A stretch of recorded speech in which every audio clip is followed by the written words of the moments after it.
నీ వలన బలము నొందు మనుష్యులు ధన్యులు. కీర్తన 84వ అధ్యాయం 5వ వచనం. దేవుని విశ్వసించి సమస్త దోషములను విడిచిపెట్టి ఆయన కొరకు ఎదురు చూచుచు ఆయన వాక్యమును చదువుతూ ధ్యానిస్తూ ఆధ్యాత్మిక బలమునందు మనుష్యులు ఎంతో ధన్యులు. ఎందుకో తెలుసా? వారు పరమ సియోను అనే పరలోక రాజ్యానికి ప్రయాణం చేస్తారు గనుక.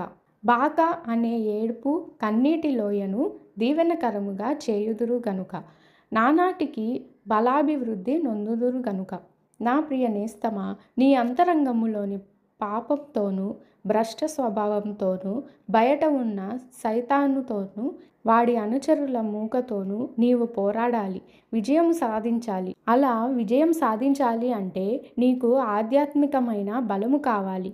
ఆ బలము దేవుని అందే ఉన్నది గనుక నీవు ఆయన పైన ఆధారపడుట ద్వారా ఆ బలమును పొందుకుంటావు. తద్వారా ఒక విజయకరమైనటువంటి ఆధ్యాత్మికమైన జీవితమును జీవించగలవు.